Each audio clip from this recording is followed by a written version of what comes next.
नमस्कार, आप देख रहे हैं झारखंड न्यूज़। मैं हूं आपके साथ शारतन।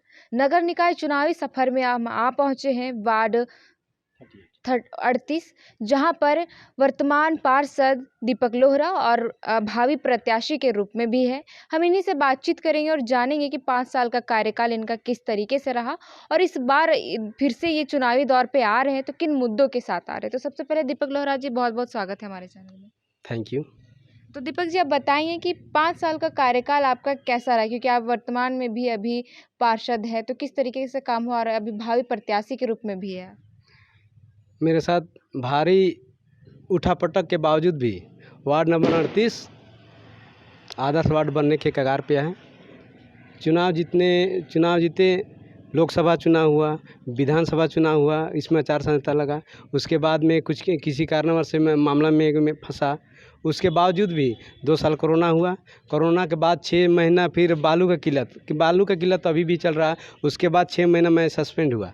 उसके बावजूद भी अपने क्षेत्र, अपने एरिया के लिए निस्वार्थ भाव से 110% काम करने का प्रयास किया।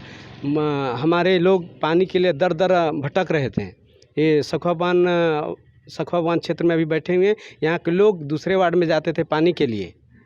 वहाँ से बार बार कहा जाता है अपने वार्ड में कि कैसे करते हैं व्यवस्था कि पानी का नहीं व्यवस्था। तो समुचित पानी व्यवस्था मैंने सिर्फ सखुआ बांध में 20 मिनिएचुरिटी अरेचुरिटी लगा के लोगों को पानी देने का यहाँ काम किया। पूरे वार्ड में जब पानी का कनेक्शन के लिए इस क्षेत्र में मेरे वार्ड में नहीं मिल रहा था, तब नगर आयुक्त और मेयर दीदी जी के कहने पे फिर अपने वार्ड में पूरे आदर्श नगर हो या सखुआ बांध हो या घासी माला हो या अनी टोला इंदिरा नगर हो, चाहे डेम साइड हो, हरसेर हो, पूरे पाइपलाइन का कनेक्शन काम करवाया है मैंने। मतलब कि जितना भी समय आपको मिला, उस समय में आपने 100% एफर्ट दे करके आपने काम भरपूर किया। तो जिन मैनिफेस्टो के साथ आप अपने चुनावी मैदान पे पिछले बार उतरे थे, उनको आपने पूरा किया। तो इस बार क्या कुछ आप नया लाएँगे जो अपने क्षेत्र में विकास के लिए मैनिफेस्टो में ज़िक्र करेंगे, उन मुद्दों को लेकर के आएँगे? देखिए, रोड नाली है तो बात की बात है, वो तो आम बात हो गया, ठीक है। इसमें मैनिफेस्टो में मैंने जो भी किया, जो भी लिखा वो मैंने पूरा किया। चाहे पेंशन योजना हो या राशन कार्ड का मामला हो, चाहे क्षेत्र में बहुत तरह के ठीक है। अभी जेपी मार्केट के लिए क्या मेरे मैनिफेस्टो में था कैमरा लगाने का।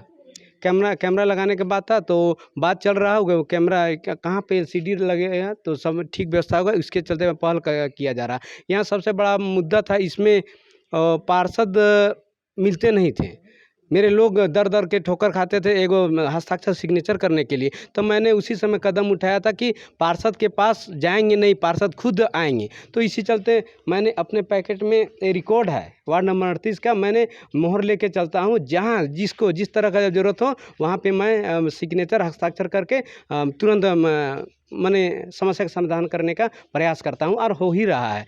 कोई भी फ़ोन करता है, कॉल करता है, मैं उनसे ज़रूर पूछता हूँ कि आप कहाँ पे हैं। जहाँ यदि मेरे इर्द गिर्द में है तो हम बुला लेते हैं, और दूर में है तो मैं जाके खुद स्वयं करता हूँ। मतलब कि ये जो आपने कहा कि जो भी मोहर वाला समस्या का जो काम होता है लोगों के बीच, वो जा नहीं पाते, तो आप वो हमेशा पॉकेट में लेके घूमते ताकि कहीं भी कोई मिल जाए समस्या को लेकर आए तो आप उसका निवारण कर सकते। ये बहुत कम प्रत्याशियों में ऐसा देखने को मिलता है। तो इस बार क्या उम्मीद है आपकी अपने जनता से?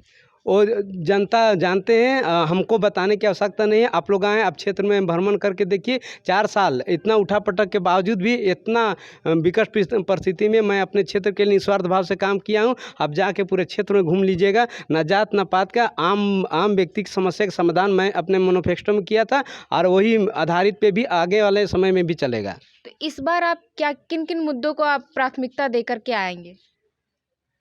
अभी तो एक मुद्दा बच गया है यंग के लिए मैं कुछ करना चाहता हूँ। लाइब्रेरी मेरा छूटा हुआ था, तो लाइब्रेरी वगैरह करके जो इधर उधर जाते हैं बच्चा लोग पढ़ने के लिए, उसके लिए लाइब्रेरी स्टोर करके सब कुछ कराने का प्रयास कर रहा हूँ। चाहे महिला हो, चाहे मैं क्या बोलते हैं कि छात्र हो या छात्राएँ, उनके लिए। तो ये बहुत अच्छी पहल होगी कि आप अपने क्षेत्र में एक लाइब्रेरी प्रोवाइड करेंगे ताकि जो पढ़ने वाले युवा-युवतियाँ हैं उनको एक साधन मिल जाएगा पढ़ने का।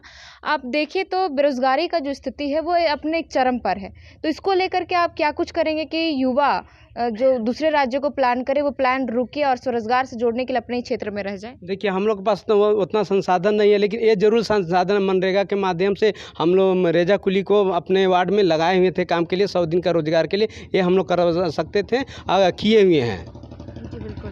तो आप बताएँगे कि ये महिला सुरक्षा को लेकर के क्या कुछ आप पहल करेंगे इस बार कि महिला सुरक्षा का जो मामला है, चाहे घरेलू हिंसा हो या फिर जो अत्याचार उन पर हो, उत्पीड़न का जो शिकार होती है, उन महिलाओं के लिए आप क्या कुछ करेंगे? महिला के लिए एक ही मुद्दा है कि ग्राम सभा करके लोगों के क्षेत्र जाके जागरूक करके सबको समझाना बुझाना। जी।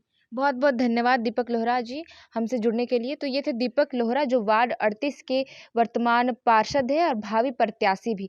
ऐसे बहुत कम प्रत्याशी और पार्षद मिलते हैं जो जन मुद्दों को लेकर के लोगों उनके बीच आते हैं तो उनकी समस्या का निवारण करते हैं और इन्होंने जैसे कहा कि ये अपने पॉकेट में एक अ, मोहर लेकर चलते हैं ताकि जो भी लोगों का अपना जो समस्या हो उसमें साइन करवाना हो तो ये उन तक नहीं पहुंच पाते तो जहां कहीं भी लोग होते हैं उनके पास ये खुद जाते हैं और उनका समस्या का समाधान करते हैं और ये जनता तय करेगी कि यहाँ का जो काम जिस तरीके से इन्होंने किया है जनता ही इस बार क्या चुनेगी वो देखना रहेगा। ऐसे ही भावी प्रत्याशी और उम्मीदवारों से हम आपको मिलाते रहेंगे। तब तक के लिए बने रहे झारखंड न्यूज़ के साथ। रांची से मैं श्रेया रतन।